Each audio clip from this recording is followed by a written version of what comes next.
Hey, what's up, everybody? True Boxing here. Thank you for coming back to get hit with the truth. So today we're doing the What's Next on Nick Ball, the now former world title challenger, undefeated world title challenger, following his failed attempt to win the WBC title as he fought Rey Vargas to a draw on the Joshua Nagano undercard on March 8th on the DAZN pay-per-view. Now, before we get into that, if you could smash the like button, leave a comment, or subscribe to the channel, I really do appreciate any and all support that I can get as I continue to build my channel here. So, Nick Ball, the news already is, I just read it yesterday, that, you know, originally Eddie Hearn wanted to have Nick Ball and Ray Ford in a title unification bout once Nick Ball defeated Rey Vargas for the title. But that didn't happen because, you know, Ball didn't win.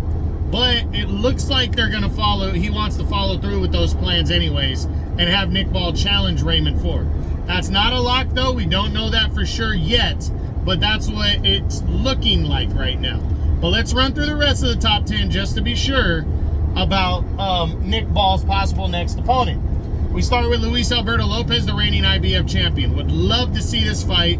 It's makeable just because Saudi Arabia got a PBC guy to come over. But this would be an optional defense, and I think Bob Arum wants to keep Lopez in-house fighting his own guys. But again, that's not to say if enough money was shelled out, all of the promotions have been letting their fighters move over to Saudi Arabia to fight. So Lopez is in optional mode. It would be a good showdown, and Lopez has some good experience fighting British, you know, UK fighters. He has a victory over Josh Warrington. He has a knockout victory over Michael Conley. Recent ones, too. So, a fight with Nick Ball, I think Lopez would be all about it.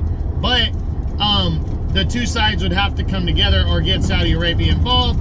And, yeah, it's always a tough one. I'm leaning towards the less likely, but I do like the matchup, and I wouldn't be surprised if it did happen.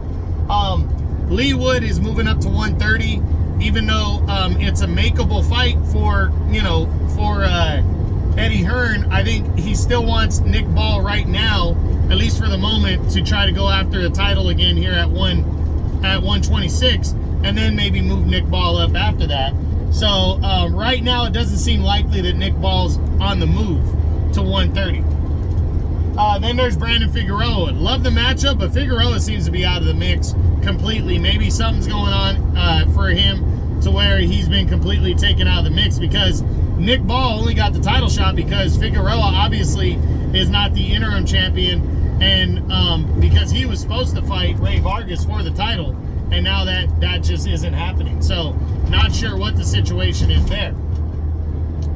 Then there's Mauricio Lara, who's moved up to 130. Again, would love to see the fight. It would be a makeable fight, but at 130, and right now, Nick Ball is seeming to stay at 126 for the moment.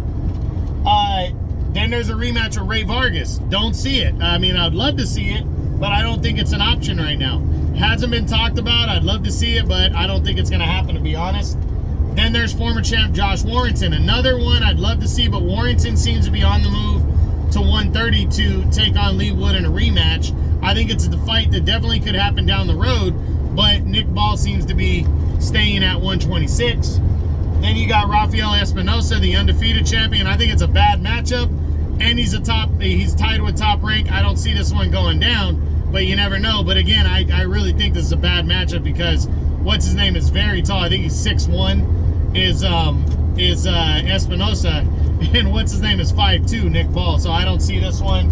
Robeisy Ramirez, love the matchup, but I don't think Top Rank and DAZN are going to work together, and Matchroom are going to work together for this one, unless Saudi Arabia were to get involved, and I don't see that. And then Joet Gonzalez, same situation. Would love to see the matchup. I think it'd be a great all-out war right here. But Joet Gonzalez with Top Rank, Nick Ball's with Matchroom. The two sides would have to come together, or Saudi Arabia's got to get involved, which definitely is an option.